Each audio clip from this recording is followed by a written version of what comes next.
my hands are a petition, an online petition, that in less than 4 days I collected almost 1,500 signatures, demanding that we have hearings. Hearings on fracking, the issue that continuously is being ignored, should be heard. As you can see, this hearing is empty, as most of the requests that we've made over the last 3 months, the request to the Speaker of the House with 3 letters, the Attorney General with a letter, and the Governor as well, asking them to come out in the open, talk about to us what's going on relative to the ODNR, the issues that are impacting areas all across the Marcellus-Utica Shale area. And they're not doing that. I want to know, what are they hiding? What is it so that they have to remain so secret? Why is it that I have to go out and get 1,500 signatures from my constituents asking that we have hearings?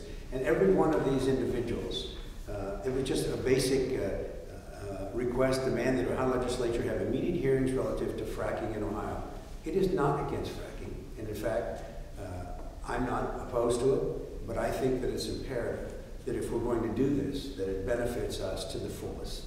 Those of us that stand over the top of the Marcellus and Utica Shale should be the ones that share in the amount of benefits that it will generate. That's jobs, that's the money, and that's the gas as well. So I don't feel comfortable when I have to constantly request through the Ohio legislature, as a legislator, asking the other branch of government to come to the table to allow us to question the gas and oil energy people in front of our committees. And they continuously hide from this whole process and continuously ignore my letters. I'm a legislator. I represent 120,000 people. And in that area that I represent, we experienced 11 earthquakes, one that was at 4 Point. That's a serious question, and it begs the question of how can we make sure that my constituents are protected, that they remain safe, and that we ask the other questions about the chemicals that are in fact coming over the state line. 60% of those chemicals, those toxic chemicals, are coming into Ohio. And we have no idea how to regulate it. We have no idea how to make sure that we get the benefits from that, and that we have no idea how to protect our environment and our constituents. And that's why I'm demanding again that this legislature, the Speaker Batchelder, have immediate hearings. The other part of it is that we're going to talk about what we would like to see in making sure that this extraction, the extraction of gas and oil benefits the people of Ohio. Thanks. So we know there's discussions going on now in terms of what a severance tax should be. Representative Hagan and I and others have been looking at severance taxes across the country. We think that our severance tax in Ohio is abysmally small and abysmally low.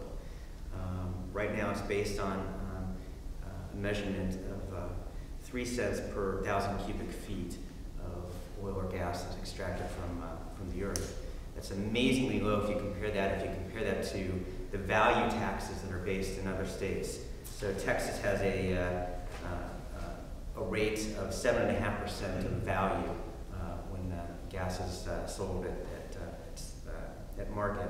Oklahoma 7%. North Dakota 11.5% on shale oil. Our proposal that we're going to introduce in legislation in the next week or two will be that Ohio change the basis of how it collects taxes, severance tax on gas and oil, from this 1,000 cubic feet percentage, that's 3 cents per metric cubic feet, to a value process so that it would be 7% of the value of gas or oil sold at market. And that out of that 7%, we recognize that this is a limited commodity. This commodity, if we're lucky, will last 30, 40 years in the state of Ohio. Each well has capacity where about roughly half of the gas out of each well that's brought up is spent or extracted within the first 4 or 5 years.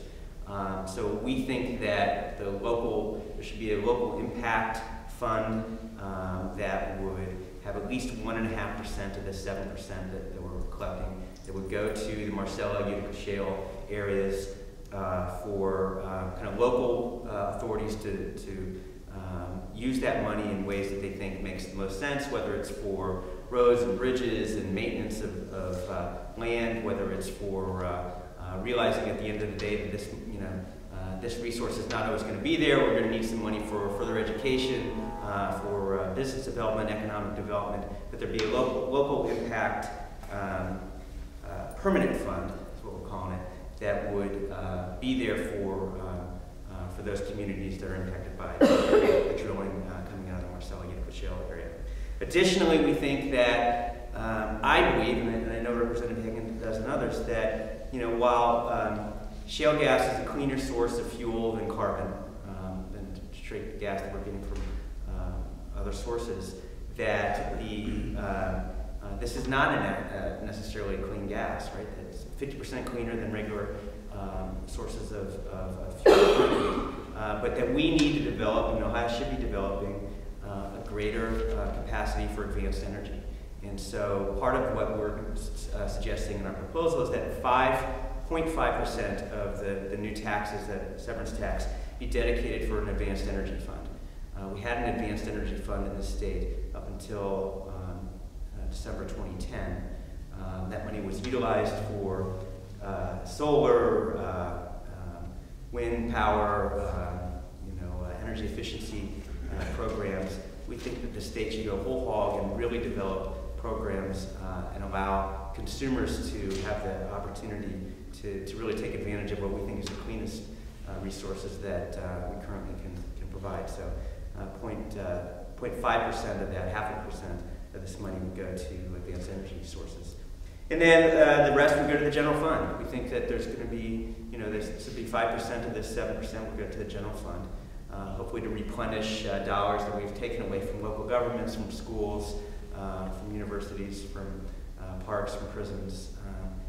But that we need, a chunk of this money is going to have to go back into to doing what we think government should be doing, which is creating a solid, stable environment for all of us to survive in. We think that if you taxed at a 7% rate, that once the fracking is up and running and is kind of full bore, full steam, at least the numbers we've gotten from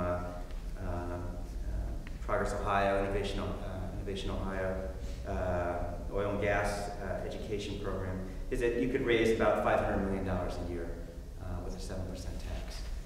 So we think that's, good. This is Ohio's natural resource. This is stuff that's coming up out of the ground from Ohio, and that the state of Ohio should benefit from this extraction and use the resources for good things. So we'll take questions. And Kenny, I don't know anything. The only thing I wanted to add is the fact that a lot of our constituents, and I'm part of the 11.5 million people in the state of Ohio, have spoken loud and clear that they have a lot of questions that have been unanswered to date. Proponents, opponents both make good points. The bottom line is we have to bring this to committee so we can get all parties together, work out a best solution that's best for all of Ohio, and keep us competitive with the rest of the nation. And until we get a piece of legislation like this in front of a committee, that will not happen.